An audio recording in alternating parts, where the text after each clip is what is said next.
দিয়েছিল। সম্মানিত উপস্থিতি, আল্লাহ জানে আদম ভুল করেছে, প্রথম মানুষ ভুল করেছে, তার সন্তানরাও ভুল করবে। এই জন্য ওই দোয়াটা আমাদের জন্য আল্লাহ রেখে দিলেন, মানসুখ করে নাই, উঠায়া নেয় নাই। ওই দোয়া আছে, আমারও ভুল হবে, আপনারও ভুল হবে। আর এই দোয়া পড়ে পড়ে আল্লাহকে যখন বলবো, আল্লাহ তোমার এই পবিত্র তাসবিহ পড়ে আমার আদি পিতা ক্ষমা পেয়েছিল, আমরাও তোমার কাছে ক্ষমা প্রার্থী মহান, তুমি দয়া করে আমারে ক্ষমা করে দাও। আল্লাহ ক্ষমা করে দিবেন, কি কন দিবে না?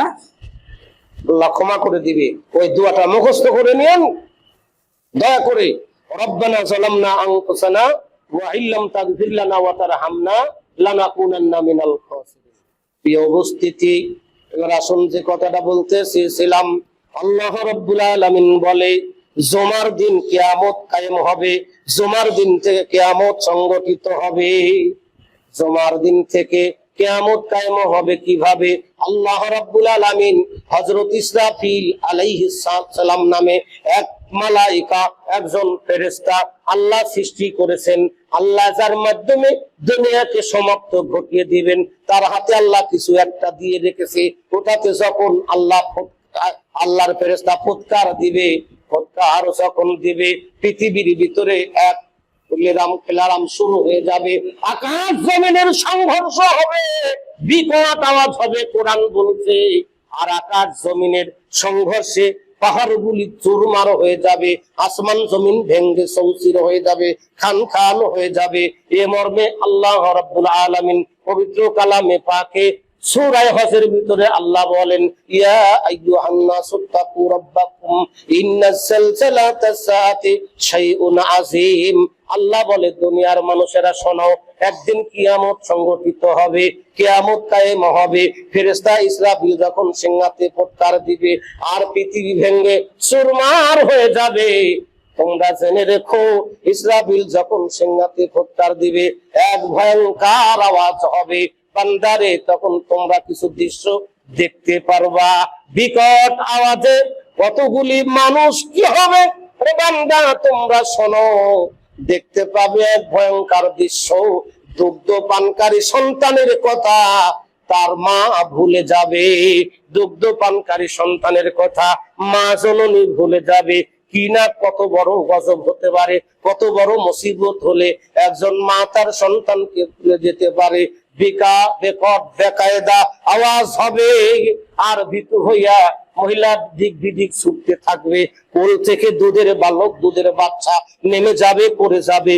মা জননী তার দুধের বাচ্চার কথা আর খেয়াল করবে না, খেয়াল করতে পারবে না।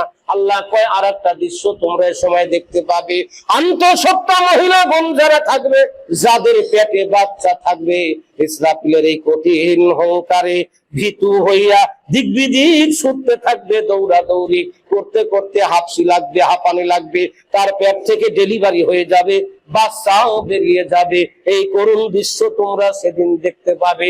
ভয় করো বান্দা তোমার রবকে, তোমরা ভয় করো তোমার রবকে, তোমার প্রতিপালককে ভয় করো। এই করুণ দৃশ্য তোমরা একদিন দেখতে পাবে, নিশ্চয় কিয়ামত একদিন সংগঠিত হবে।